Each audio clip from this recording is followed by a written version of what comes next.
Good afternoon, ladies and gentlemen, and welcome to the FINTEL Interim Results Investor Presentation. Throughout this presentation, investors will be in listen-only mode.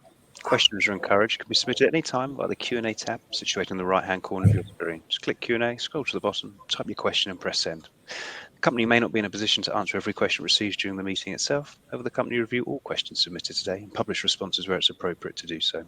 These will be available via your Investor Meet Company dashboard, and you'll be notified once they're ready for your review. I'd also like to remind you that this presentation is being recorded. Before we begin, I would like to submit the following poll. I'd now like to hand you over to Matt Timmins, Neil Stevens, and David Thompson of FINTEL PLC. Good afternoon. Good afternoon, Mark. Thank you, and good afternoon to everyone watching. Welcome to the FINTEL Half Year 2021 Interim Results Presentation. I'm Matt Timmins, I'm the Joint CEO of FINTEL, and I'm delighted today to be joined by my co-CEO of the last 11 years, Neil Stevens, and also to welcome for the first time our new CFO, David Thompson. I'll let David introduce himself in a few minutes' time. But David has joined us relatively recently from Smart Metering Systems. He is an incredibly experienced CFO, used to running the finances for listed businesses, and joins the FINTEL team and is already making a huge impact. So delighted to welcome David, and as I said, he will introduce himself in a few minutes' time. What we want to cover today is a relatively quick agenda. We're going to go through some key highlights in the first half of the year. I'll then hand to David, who will run through a financial review, and then Neil will pick up from David and cover key aspects of strategic delivery in the first half of 2021, and then also touch on our current trading and our outlook for the future. So first of all, a quick introduction to the company for those of you who are unfamiliar with FINTEL. We essentially provide fintech and support services to the retail financial services market. So this is a huge market, and we operate right at the middle of the market, providing fintech and support services to the key main players in the market. Now, in terms of retail financial services, there's sort of three key components to this market. First of all, the product manufacturers, the life companies, the pension companies, the asset managers, the banks, the building societies. And so those product providers spend their time creating and building financial solutions, which they then want to get in the hands of a consumer. So another one of our key customer groups are consumers. And then very uniquely to UK retail financial services, sitting in the middle is this huge intermediated distribution force. So you've got the likes of IFAs, financial advisors, mortgage brokers, wealth managers, consolidators, etc., etc. And around about 80% of all investment business goes from an asset manager or product provider into the hands of a consumer via an intermediary of some description. So it's a heavily intermediated market. And around 75% of the sale of all mortgage products go from a bank, building society lender into the hands of a consumer via a financial intermediary of some description. So it's a really important market, and the UK retail financial services market works incredibly well for consumers. They get access to lots of different financial products, thousands of products to choose from at a price and value which is hugely compelling. So it's great for consumers. For everyone else in the market, it's quite difficult to navigate. There are lots of players in the market, it's highly fragmented, and so this is where FINTEL comes in. So we provide services to product manufacturers, to financial intermediaries, and to consumers. And essentially, really high level, what we aim to do is to help product manufacturers to build and create better products for the future, and products that are built on consumer demand. We also help manufacturers to distribute those products through this huge intermediary market. What we do for intermediaries is we provide intermediaries with a regulatory compliance support to help them navigate the rules of the regulator, to help them operate a compliant and successful business. And on top of that, we provide intermediaries with a piece of fintech that they use to give advice to their clients. So this is a financial planning system where the intermediary can log in and enter their clients' details, enter information about what the client's looking to do in terms of their investment goals, their attitude to risk. They can do asset allocation modeling on the platform, and then all the way through to fund selection. So advisors and intermediaries using our fintech platform gives us a huge wealth of data and information, live trends on what's happening in the market and what consumers are buying, if they're selling, what they're selling, and the sort of process that an advisor goes through to recommend a solution to a client. So we look at all of the filters and sorts and sifts that an advisor uses, and we're able to play that information back to the manufacturers to tell them where they're successful in terms of product choice, or if they're unsuccessful in the advice process, where they kind of filter out and where they didn't win. So it's a massive amount of data and market insights created through live transactions with intermediaries in front of their clients, and then played back to the manufacturers to help them build products that are based on consumer demand. And then what we do for the end consumer is to help them to understand the difference between products.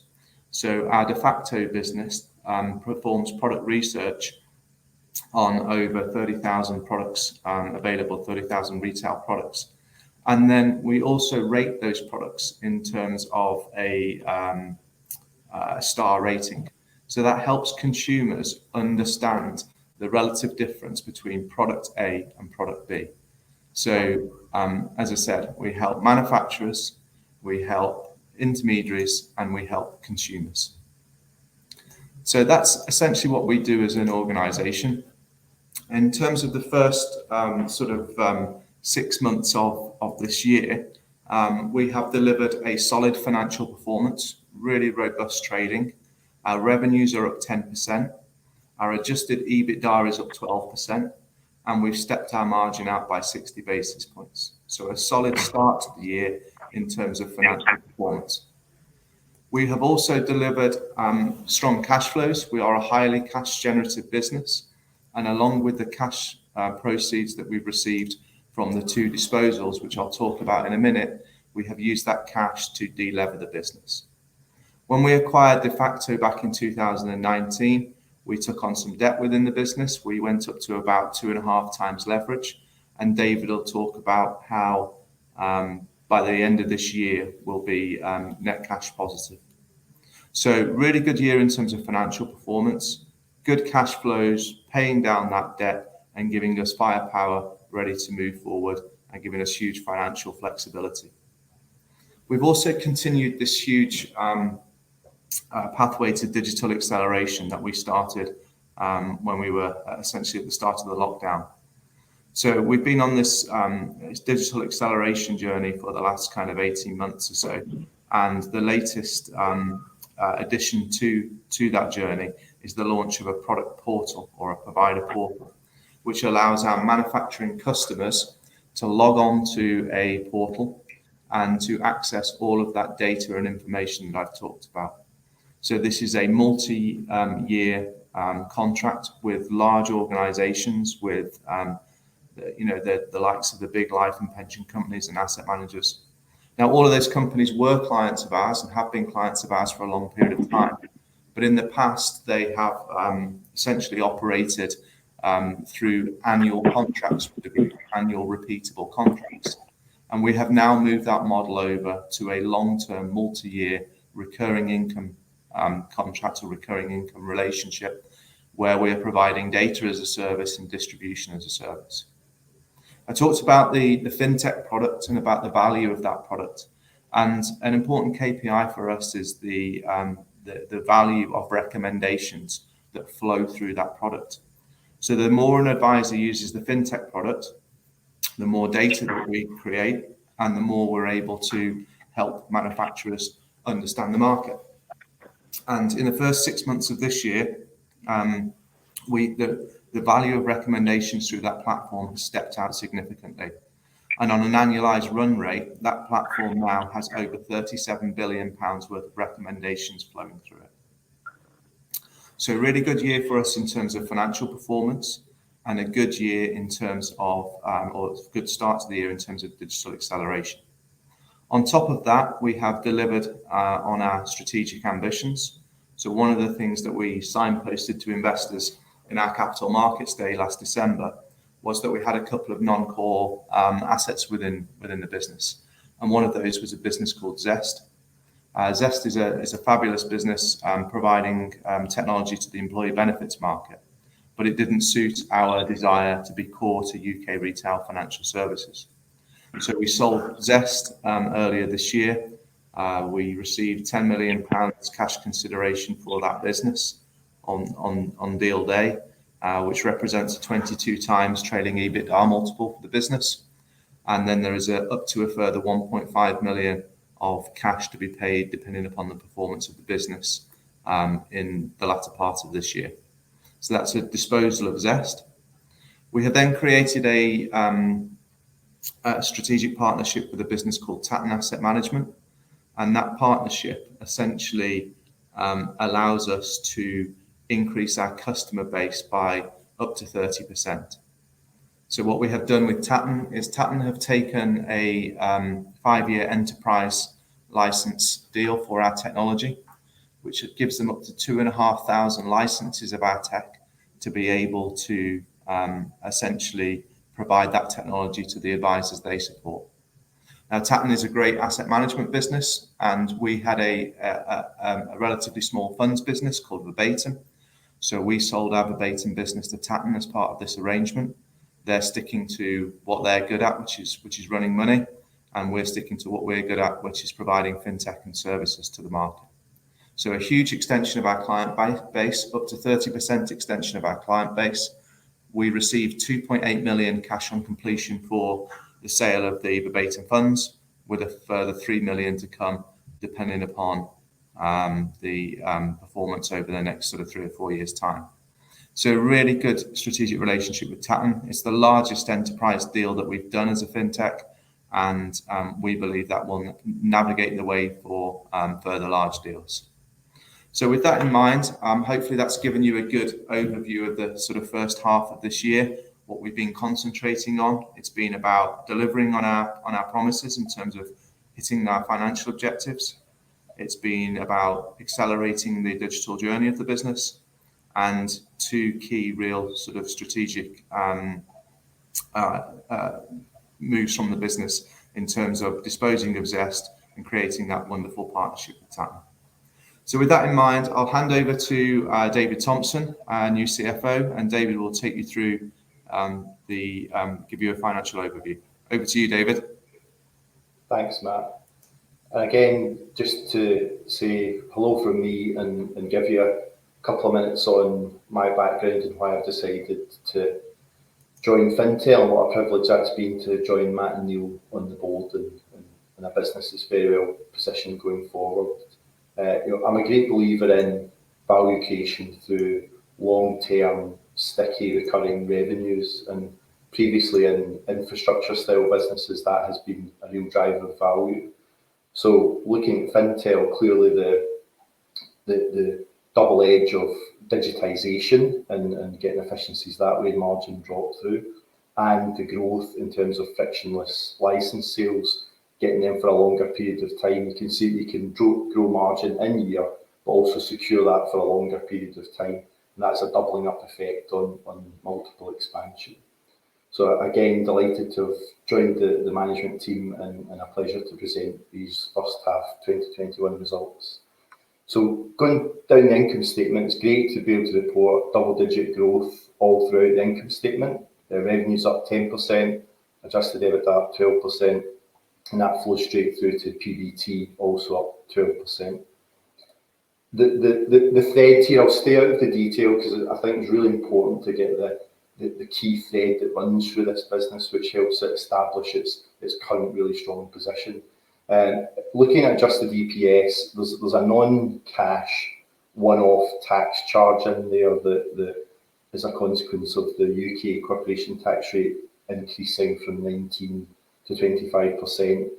And if you were to strip that out on a constant tax rate basis, we'd have actually reported a 5p EPS in the first half of this year, which is an 18% increase period on period. And you can see that it flows all the way through from the top line performance. But the real reason there is it's cash flow conversion. Now we've got 81% cash flow conversion in the period, and it's important to note our metric is from adjusted EBITDA all the way through to post-tax. So 19% effective tax rate, 81 is really the mathematical limit you can reach. So the first period this year was a really terrific effort in terms of cash flow conversion. Again, highlighting the resilience of the business model during what is still a COVID-affected period for most. And the real end result here is how quickly this business can deleverage. We can deploy an efficient use of capital in terms of debt, and we can pay it down quickly. As Matt alluded to, we acquired the de facto business in 2019. We reached 2.5 tons of leverage, and now with 2 strategic divestments, that's all but paid off.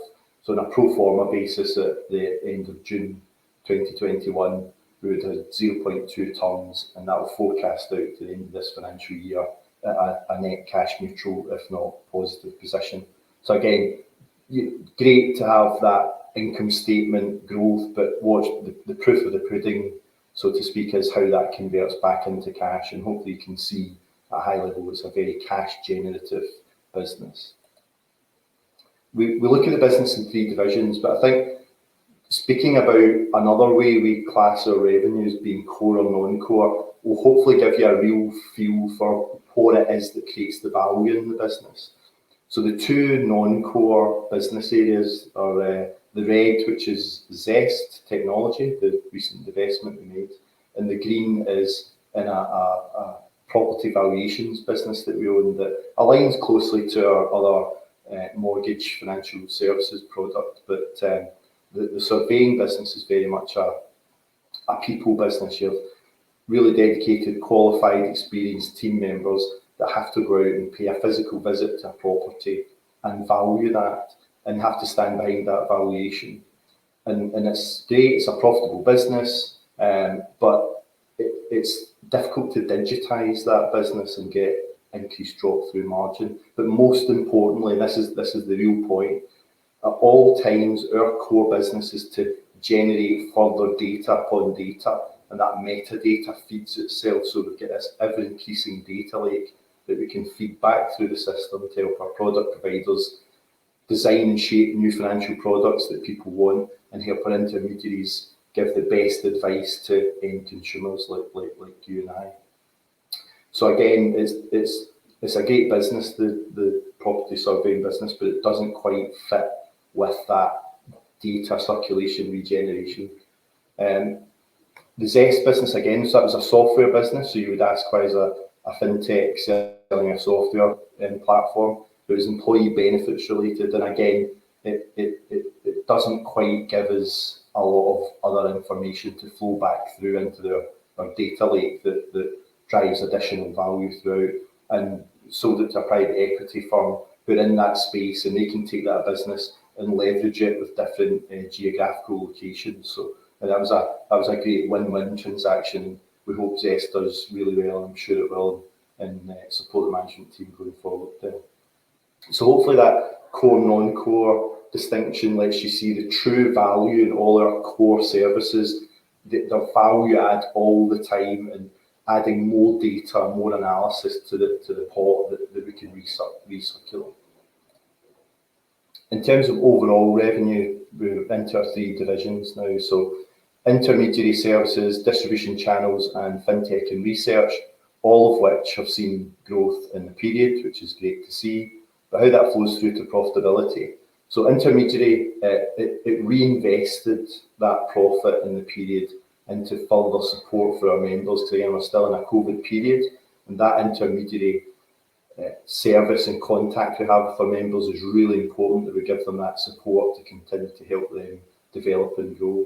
Distribution, the main reason for that growth is a return to full activity in the 6 months of the property valuations business.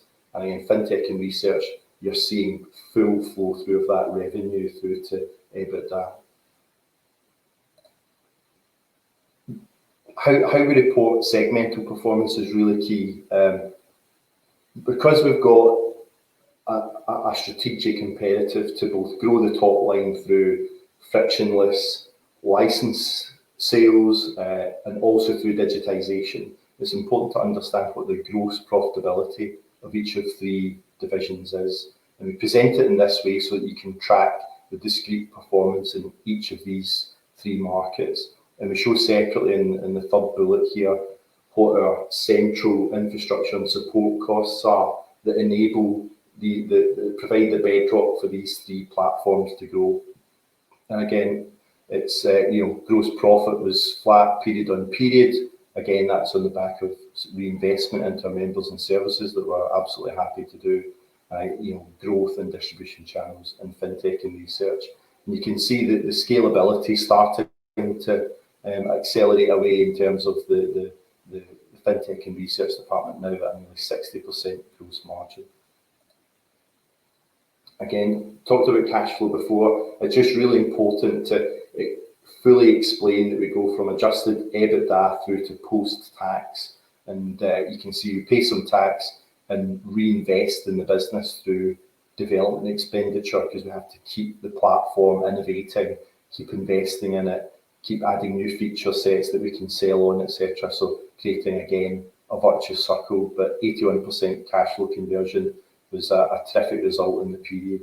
It should be noted that was helped by working capital inflows in the period and an annualised run rate of cash conversion if working capital was flat would be about circa 70%. So 70% is a good number for us in terms of this post-tax measure.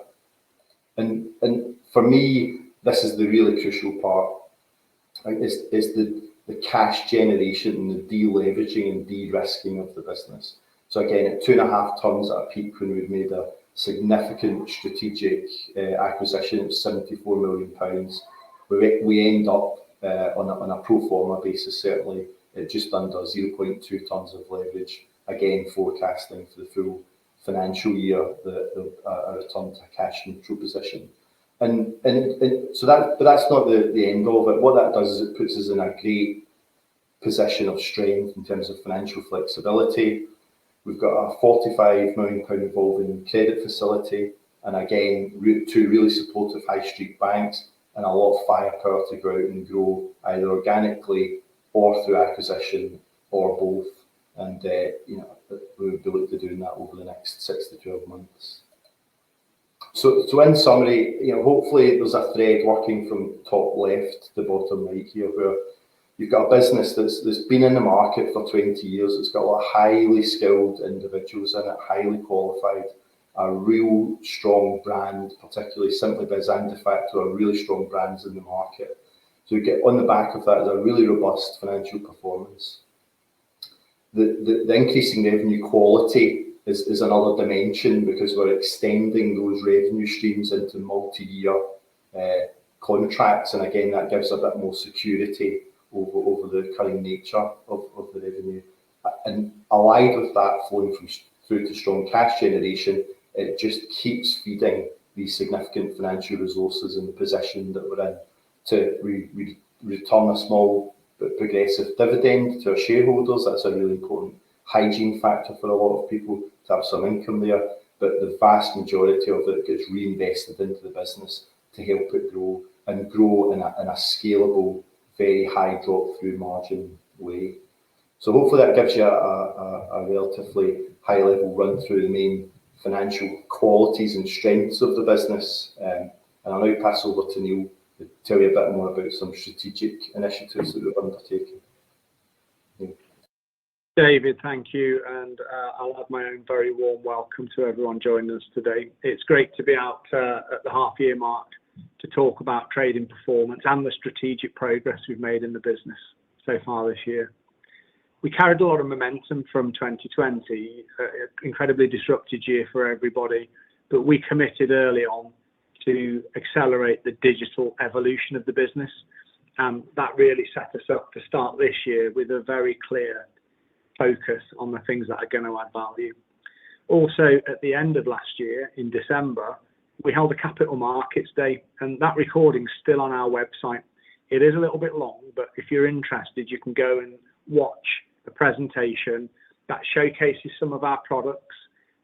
You'll be able to hear from much wider section of the team, and we've set out very clearly where the focus is for FINTEL, and we got to work on that straight away in 2021. So I've got some updates to share with you. The first thing, as Matt touched on at the start, is the digital acceleration of the business, and particularly here in the distribution side of our business. We've had a strong business in this area for many years, working with over 400 financial institutions, and we help them connect their products to the market. It's been a great line of business for us, annually repeating contracts that we agree the year before, schedule in, agree the prices, and we start the following year with everything agreed and scheduled per an annual plan. And that's worked really well. But this market is changing. Product providers need more efficient and more agile ways to adapt what they're doing in the market. The market's very competitive, margins are a bit keener, and the needs of consumers and the preferences of advisors are changing at pace. And so our new managed distribution services means that instead of an annual in advance, we give financial institutions access to a portal where we provide them with up-to-date market data on buying preferences, market trends, and competitive positioning, and we let them choose in a much more agile way which of the services they want to use to distribute and which products and campaigns they're going to give focus to. And we think this is great for our customers. And it's great for us because it means that we are now doing multi-year subscription deals with minimum revenue commitments that I think we can improve upon in future years. Because we're in a constant dialogue with product providers, rather than having a fixed annual plan, that's quite hard to change once we've got started. We can continually respond and upsell them with new services and new data assets. So this is one of the key things we set out on our Capital Markets Day, enhancing the earnings quality of our business, moving everything we can to as a service income with great cash flow profile and growing EBITDA margins. And these managed distribution services place far greater value on the data assets and the digital assets. So over the near term, we expect this to make our income more visible, improve our cash flows, and help us step the margin out in this area of the business. We've got a very strong pipeline. As I said, we work with over 400 financial institutions and have done for over a decade with the vast majority of them, great relationships. And we're delighted to report that we've converted several flagship clients across to this new service at the first half of this year. That represents about £1.8 million of annualised revenue. And we've got clear ambitions to continue this transition. We think we can convert 40% of provider revenue by year end, up to 60% by the end of next year. We've got to pace this right for our partners. We need to work with them and help them transition.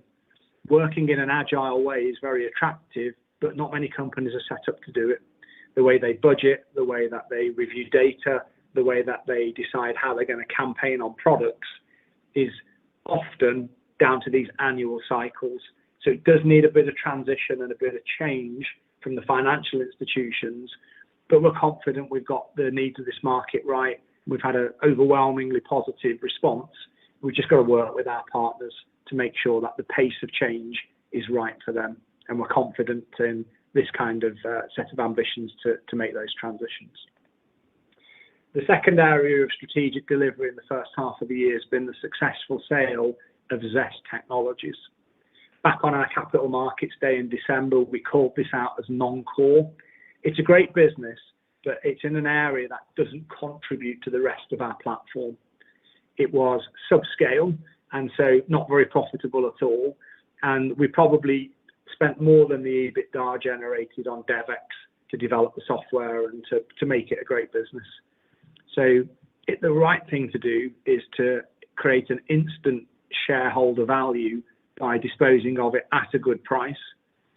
More importantly even than that, though, is it lets us focus entirely on the core business and redirect that DevEx onto our core platform. So we think it's a really good outcome. There's a little bit of upside potential depending on that business trading well for the remainder of the year. But 10 million realised cash on completion, a part of our sort of building financial resources story during the first half of this year. The next area of strategic progress for us, which we only announced about a week ago, so this is after period end, but very relevant for these updates, is the strategic partnership with Forge with Tatton Asset Management.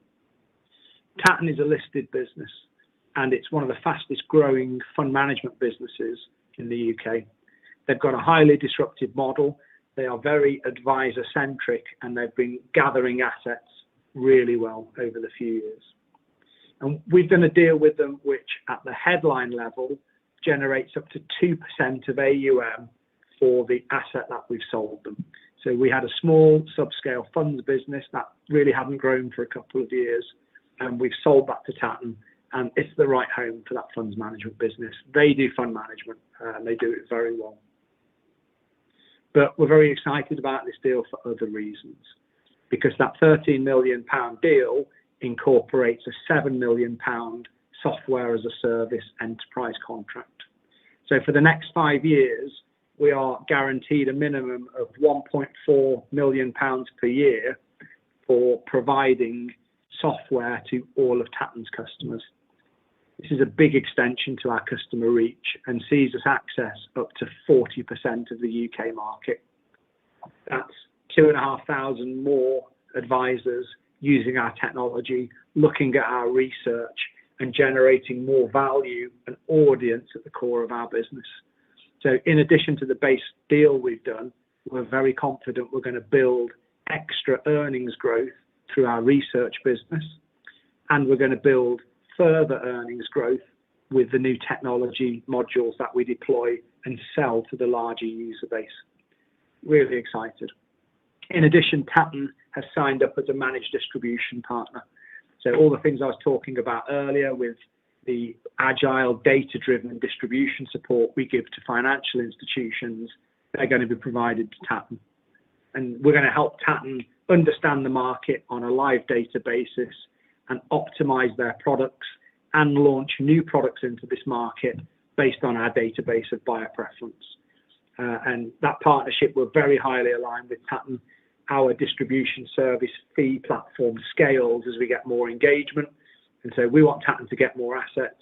We want to get more engagement on our distribution platform, and we'll grow earnings, revenues and earnings alongside each other. So a good base deal, but most importantly, this is a platform for growth. We believe we're going to deliver significant value creation from this over the medium term. And we think this puts a FINTEL flag right at the centre of the UK retail market. Because Tatton are not alone. There are many private equity-backed consolidators or product provider-backed distribution vehicles that have the same objectives as Tatton has. Getting advisors to advise efficiently, compliantly, managing risk, but having influence, appropriate influence over the buying decisions and the decision platform that advisors use to recommend products to clients. And we're absolutely unique. Our comprehensive platform of fintech workflows and all of our proprietary research that sits behind that is going to be very attractive.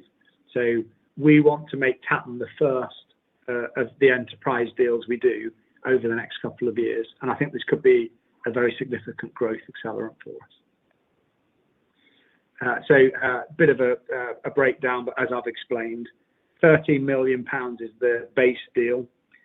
3 of that is contingent based on asset retention over years 3, 4 and 5.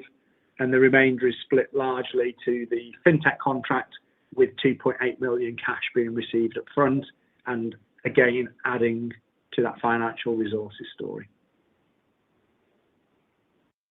If you've seen our Capital Markets Day, or if you want to go back and take a look at the recording, we've been very clear about the strategic focus for this business.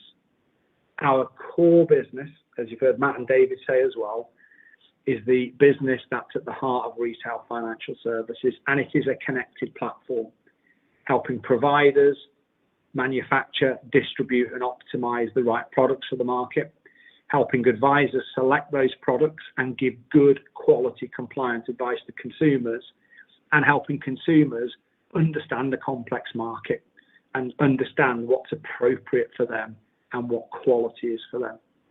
And across this platform, we believe we will grow revenue growth to 5 to 7%. We will grow our EBITDA margin to 35 to 40%, and we will have very high quality earnings.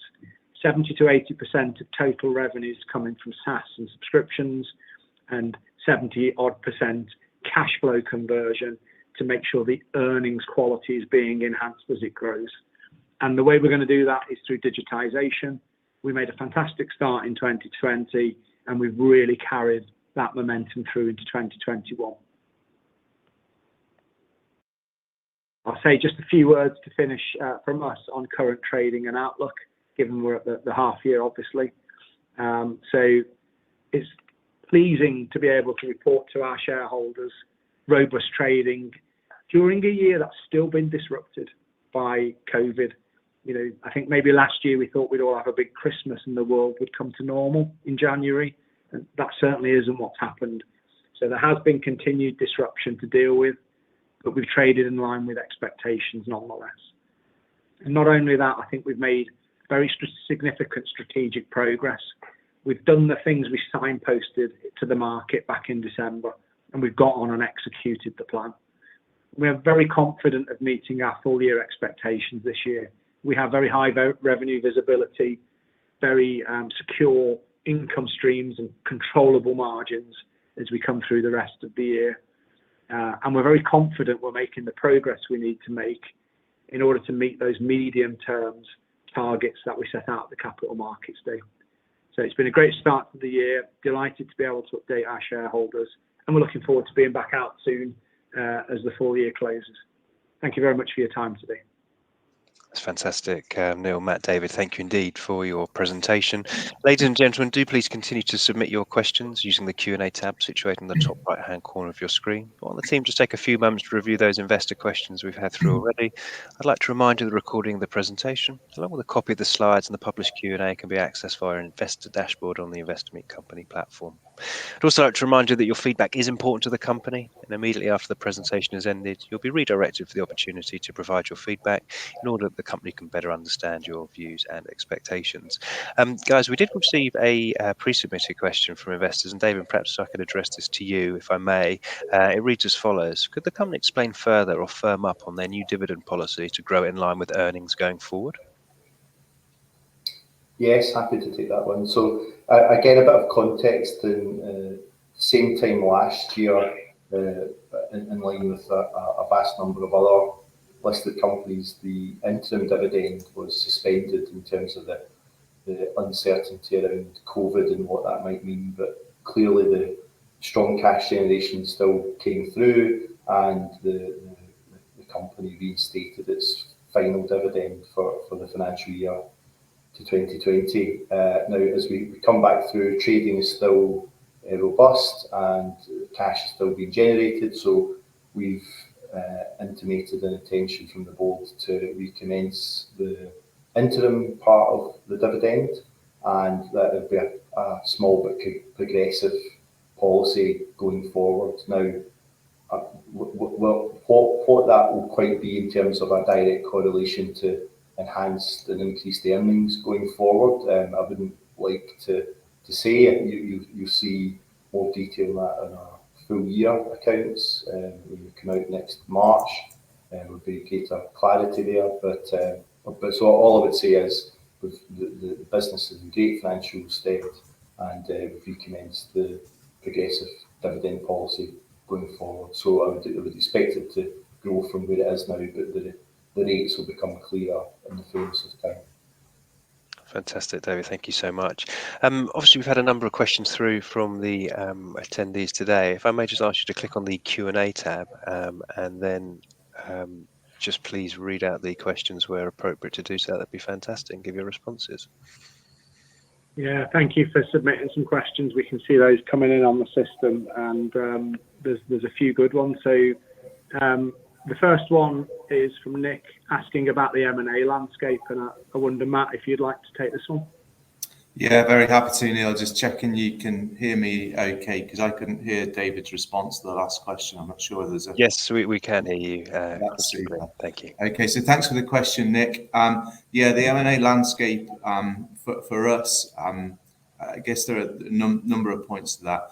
So firstly, as David's described, we have a great RCF facility in place. Leverage has been brought right down, so we have the ability to gear up and go and acquire other businesses, which is something that we're sort of relatively well practiced at and is a key part of our strategy.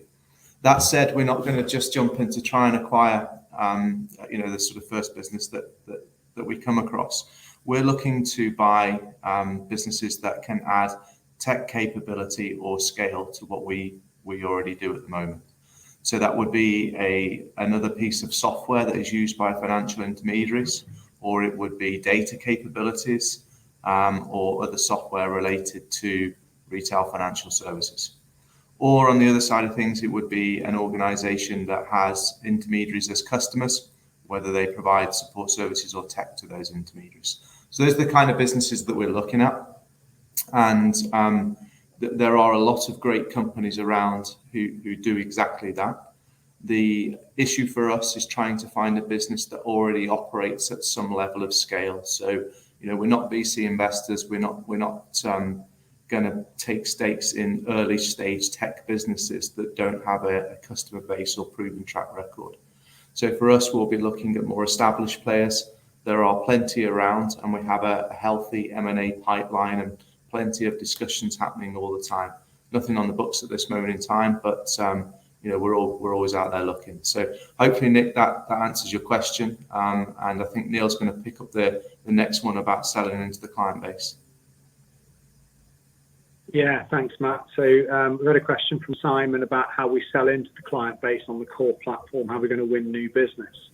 And I think this is related also to the question by Victor about competitive strengths and competition. So the Tatton deal, I think, is a template for FINTEL as a combined platform. We have individual competitors for what we do. There are other fund research companies. There are other data providers. You can get financial planning software from somewhere else. You can get regulatory support from somewhere else. You can get marketing support from somewhere else.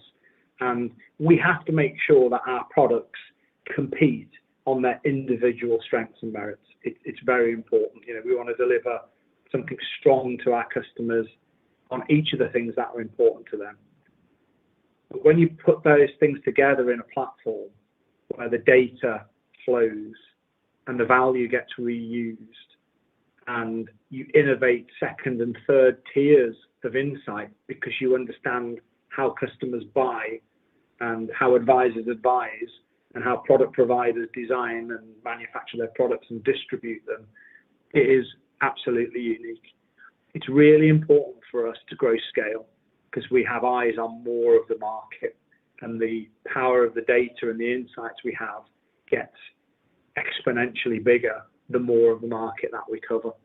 And equally so, we have to grow the breadth of the platform. So we should have some customers who use us for 2 or 3 things out of the platform, and we've got to grow that out. We have some customers more recently, they're coming on and they're buying the whole platform day one. And that's certainly, to Simon's question, how we're pitching in for new customers. We're going as a FINTEL combined platform, and I think we're going to be very successful at that. But there's kind of a selling backwards to all the clients we've grown over the years, where we've got to extend those relationships and grow the average revenue per client and the number of services per client and the engagement per client to really make the most of this unique platform. So I hope that covers Simon's question about focus for selling, but also Victor's around competition. We've got to be good in each area, but nobody's offering that connected platform in the way we are. Thank you. Oh, and there's one more question from Jamie, which I think it'd be good for David to cover.